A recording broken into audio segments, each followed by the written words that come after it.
Bon les gars, décryptage du Ballon d'Or 2018, Ballon d'Or très contesté. Alors, Modric, Ballon d'Or 2018, déjà je vais être cash, pour moi il mérite pas les gars. Je vais être direct, Modric, Ballon d'Or 2018, c'est un vol entre guillemets. Alors les gars, 2018, on met en contexte, on a Ligue des Champions, Coupe du Monde. Ligue des Champions, le Real la prend. CR7 met 15 buts en LDC, donc on peut se dire CR7 Ballon d'Or. Mais ce que je reproche à CR7 sur cette LDC, c'est qu'en demi-finale, il est très nul contre le Bayern, aller-retour catastrophique, il fait rien. En finale, il est transparent, c'est Bale qui les sauve, on se rappelle du match, hein, c'était incroyable. Donc vraiment, CR7 a manqué de clutch dans cette phase finale. Mais bon, on finit la LDC, on se dit quand même, ouais, je pense que c'est pour CR7, voilà avec les stats. La Coupe du Monde intervient, les gars. La France prend la Coupe du Monde. Mbappé incroyable, Griezmann incroyable, joueur le plus décisif de la compétition.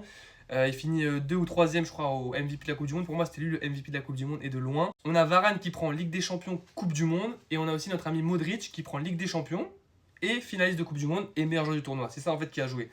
C'est l'élection de Modric meilleur joueur du tournoi qui l'a fait passer pour un ballon d'or, les gars. Mais pour moi, Modric n'est pas le meilleur joueur du tournoi. Ce n'est même pas le meilleur croate. Objectivement, les gars, Rakitic a été bien plus fort que Modric.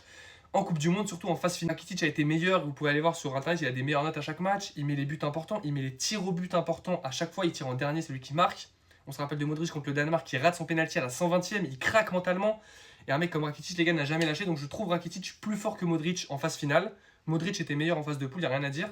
Mais en phase finale jusqu'en finale, Rakitic pour moi est le meilleur joueur croate. Ils ont élu Modric meilleur joueur de la Coupe du Monde. Je trouve ça un peu dommage parce que pour moi Griezmann était meilleur que lui, mais un Eden Hazard a fait une meilleure Coupe du Monde que Modric. Ça qui a biaisé parce que les votants ils ont vu que Modric a pris la LDC, ils ont vu qu'il allait très loin en Coupe du Monde, un peu comme un Schneider en 2010, mais lui a fini meilleur joueur contrairement à Schneider. Et du coup les votants se sont dit, bah, il est pour Modric. Il a eu aussi une bonne propagande appuyée du Real. Comme CR7 a quitté le club, du coup le Real a pas propagandé CR7, le Real a propagandé Modric. Il a bénéficié de cette propagande.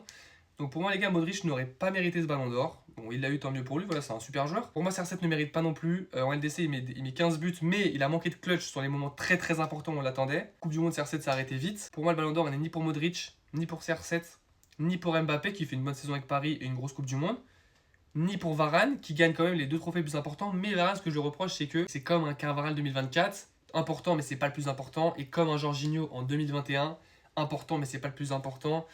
Voilà, ça suffit pas pour être ballon d'or. Point de vue collectif, c'est ok, mais point de vue individuel, ça manque de croustillant, comme on dit.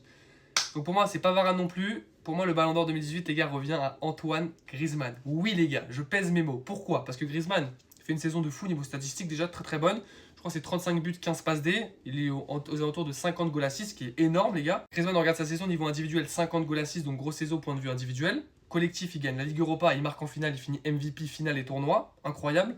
Il gagne la Coupe du Monde, joueur le plus décisif du tournoi, aurait dû être MVP. Donc si on regarde, Griezmann coche toutes les cases. Point de vue individuel, il répond. Point de vue collectif, il répond. Titre, il répond. MVP tournoi, MVP finale, il était partout. Il lui manquait juste ce MVP de Coupe du Monde, qu'il n'a pas eu malheureusement. Mais s'il l'aurait eu, les gars, je vous assure qu'il est ballon d'or à 300%. Donc c'est dommage pour Griezmann qui finit encore 3ème comme en 2016. Mais voilà les gars, pour moi c'est celui qui mérite le plus le ballon d'or. C'est un peu dur parce qu'il y a beaucoup de joueurs. Pour moi, le plus méritant aurait été Griezmann, les gars, pour récompenser le collectif, l'individuel, les stats, les perfs, les MVP. Pour moi, globalement, c'était Griezmann.